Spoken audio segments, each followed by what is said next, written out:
And welcome to my YouTube channel. Students, आज के इस वीडियो में हम पढ़ने वाले हैं क्लास 8 के crop production and management chapter को। हम सभी लिविंग बींग्स को फूड का ज़रूरत होता है। हम लोग ये इमेजिन भी नहीं कर सकते कि हम लोग एक दिन बिना फूड के कैसे रहें।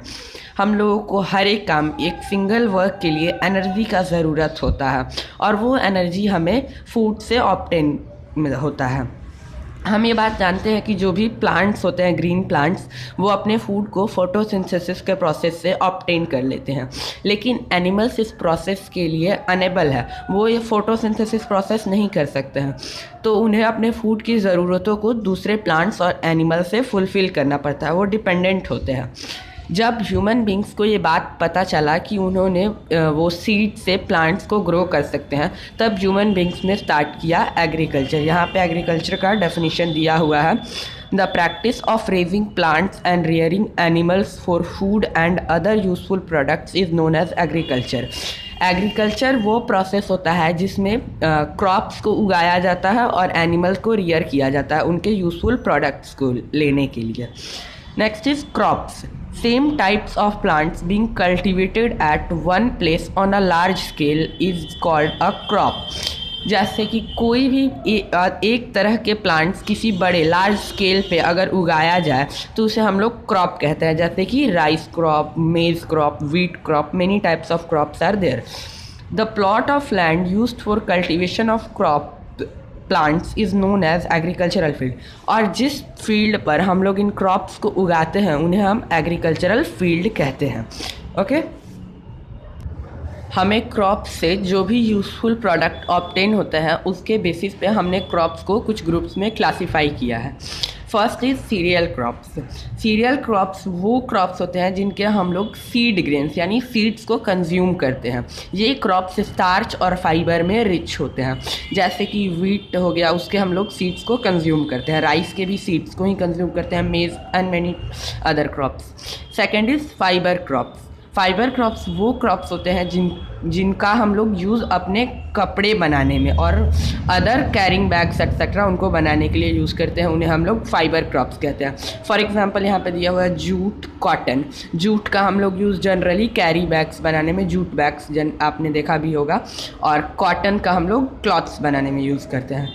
नेक्स्ट इज पल्सेस और legumes. They are rich source of proteins.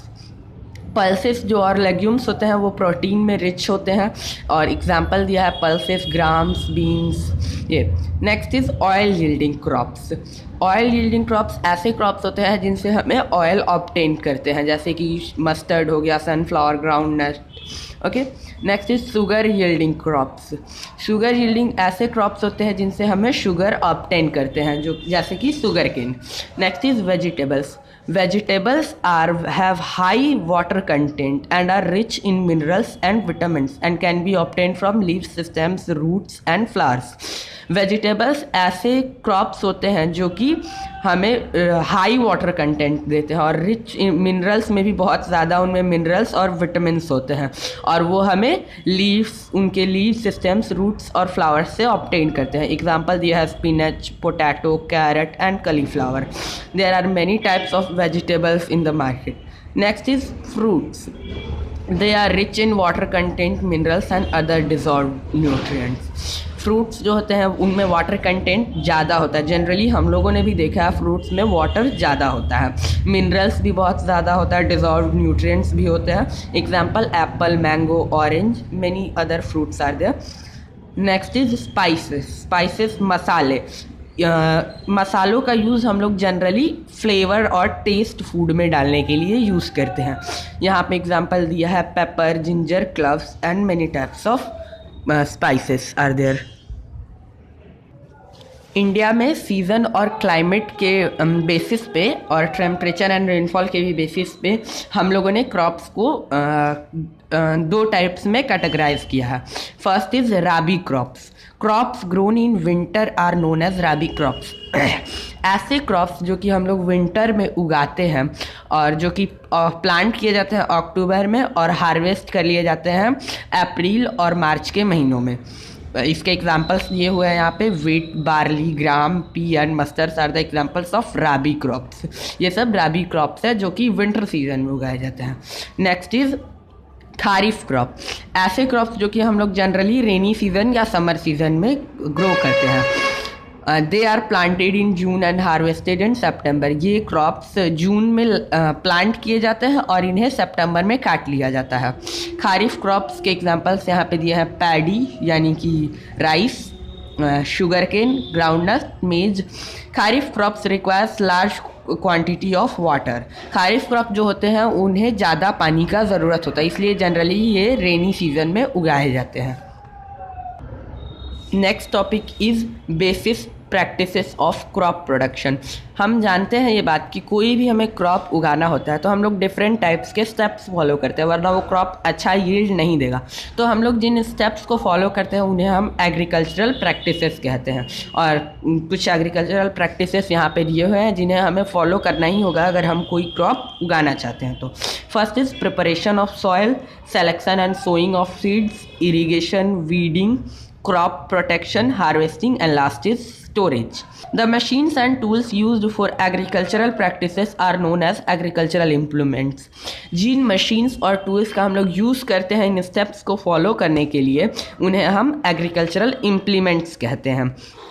यहाँ पे फर्स्ट स्टेप दिया हुआ है प्रिपरेशन ऑफ सॉइल। हम लोग कोई भी सीड लगाने से पहले सॉइल को प्रिपेयर करना होता है। यहाँ पे 3 स्टेप्स दिए हुए हैं जो कि जिसको करके हम लोग सॉइल को प्रिपेयर कर सकते हैं। First one is plugging. The process of loosening and turning of soil is called tilling और प्लगिंग। सॉइल को ढीला और लूज़ करने के लिए जो हम लोग प्रोसेस करते हैं उसे हम लोग प्लगिंग कहते हैं। इसे हम लोग प्लगिंग कर सकते हैं with the help of plug, हो और कल्टीवेटर। अब प्लग क्या है? It is a wooden implement and contains a strong triangular iron stripe called plug share. Main part of the plug is a log of wood known as plug shaft having a handle at one end. The other end is attached to a beam placed on bull snake. A pair of bulls and a man operate the plug. Iron plugs have now replaced wooden plugs. जो पहले plugs आते थे, यहाँ पे figure भी दिया हुआ है, आप लोग इसमें देख सकते हैं। जो पहले प्लग्स आते थे वो जनरली वुड के आते थे, लेकिन आजकल आयरन प्लग्स आ रहे हैं। इसका एक एंड जो होता है वो बुल के नेक पे होता है और दूसरा ये जो निडल पोर्शन होता है वो सॉइल के अंदर होता है। जब वो बुल चलता है तो ये सॉइल को प्लग करता हुआ जाता है। ओके, नेक्स्ट इज हो। It is a simple tool for removing weeds and loosening soil. ये एक सिंपल टूल होता है जिससे हम लोग जनरली वीड्स को भी रिमूव कर सकते हैं। जो अनवांटेड प्लांट्स होते हैं जिन्हें हमें क्रॉप्स में ज़रूरत नहीं होता उन्हें हम रिमूव कर सकते हैं इसके मदद से, और सॉइल को यूज़ भी कर सकते हैं, लूज़ कर सकते हैं। Next is cultivator. आजकल ज़्यादातर शहरों में कल्टीवेटर का ही यूज़ हो रहा है कोई भी प्लगिंग करने के लिए। इसमें ट्रैक्टर के पीछे ऐसा कल्टीवेटर एक लगा होता है, यहाँ पे फिगर में भी दिया हुआ है, जिसमें वो सॉइल को प्लग करता हुआ जाता है। Next topic is advantages of plugging. It provides aeration to the roots as air spaces are created, making it easy to breathe. जैसे कि अगर सॉइल लूज़ रहेगा तो उसमें एयर इजीली जा पाएगा जिससे रूट्स इजीली रिस्पायर कर पाते हैं। Second is roots can grow deep inside the soil. अगर सॉइल लूज़ रहता है तो रूट्स अंदर तक जा पाएंगे इजीली, सॉफ्ट सॉइल रहेगा तो अंदर तक वो पेनिट्रेट कर सकते हैं। Weeding is easier in loose soil. अगर ढीला ढाला सॉइल रहेगा तो वीड्स को भी हम लोग इजीली उखाड़ सकते हैं। Helps in growth of earthworms and microbes in the soil which are important decomposer providing nutrients and making the soil humus rich. Generally plugged soil में अर्थवर्म्स इजीली सर्वाइव कर पाते हैं और माइक्रोब्स भी उसमें ग्रो कर जाते हैं जो कि इम्पॉर्टेंट डिकम्पोजर होते हैं और वो सॉइल को न्यूट्रिएंट्स प्रोवाइड करते हैं जिससे सॉइल फर्टाइल हो जाता है। It becomes easier for the farmers to apply fertilisers.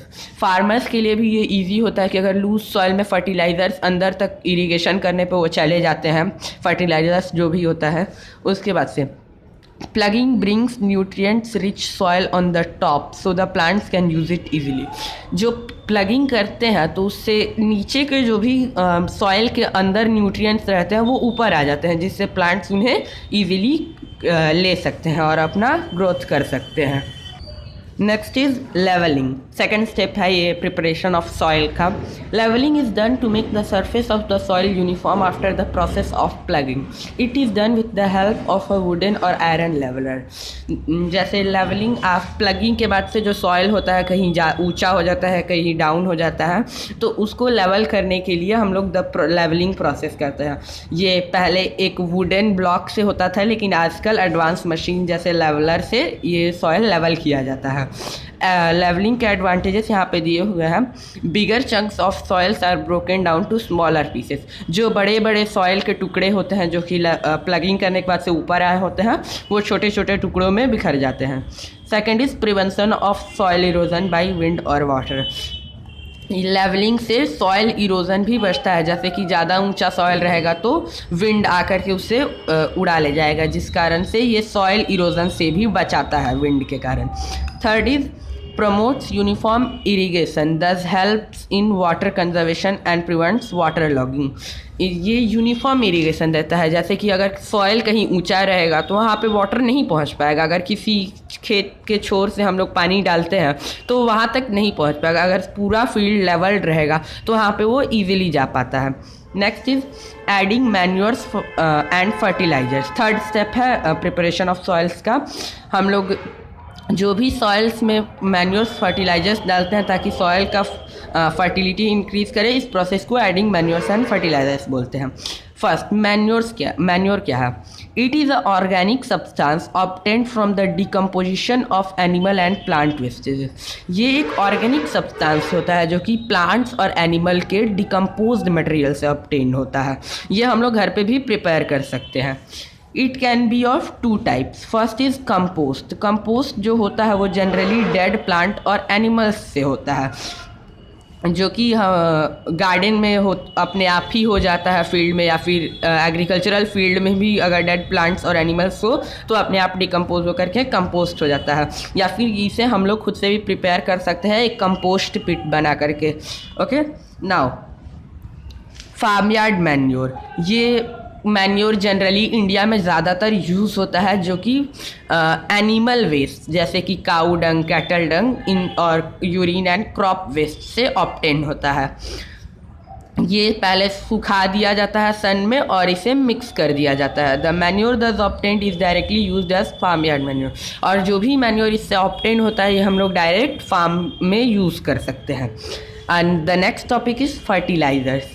ये फर्टिलाइज़र्स जो भी होते हैं ये इनऑर्गेनिक होता है, मीन्स ये नेचुरली नहीं होता है, इन्हें फैक्ट्रीज में प्रिपेयर किया जाता है केमिकली, और ये किसी एक पार्टिकुलर न्यूट्रिएंट में रिच होते हैं। जैसे यहाँ पे मैन्योर्स थे, ये बहुत सारे इनमें न्यूट्रिएंट्स थे, लेकिन फर्टिलाइज़र्स में आपको चाहिए कि फॉस्फोरस का फर्टिलाइजर चाहिए तो आपको सिर्फ फॉस्फोरस मिलेगा, नाइट्रोजन का तो सिर्फ नाइट्रोजन का, ये मार्केट्स में मिलते हैं। ओके, यहाँ पे कुछ एग्जाम्पल्स दिए हुए हैं। NPK nitrogen, phosphorus and potassium, CAN calcium and nitrogen. और ये भी है, अगर फर्टिलाइज़र्स हम लोग ज़्यादा यूज़ कर लेते हैं, एक्सेसिव यूज़ ऑफ फर्टिलाइज़र्स, तो वो सॉइल को इनफर्टाइल बना देता है और उससे सॉइल में क्रॉप्स नहीं ग्रो कर पाते हैं। यहाँ पे advantages of using manures over fertilisers. यहाँ पे मैन्योर्स के क्या एडवांटेजेस है फर्टिलाइज़र के ऊपर। Okay, manures enhances water holding capacity of the soil. Manures जो होते हैं उससे वाटर होल्डिंग कैपेसिटी सॉइल का बढ़ता है, क्योंकि खुद मैन्योर्स भी वाटर एब्जॉर्ब कर लेते हैं। Next, manures make the soil porous for easy exchange of gases. Manures जो होता है वो सॉइल को पोरस बनाता है, यानी कि उसमें ईजिली एयर जा सकता है, निकल सकता है, जिससे ईजी एक्सचेंज ऑफ गैस हो सकता है वहाँ पे।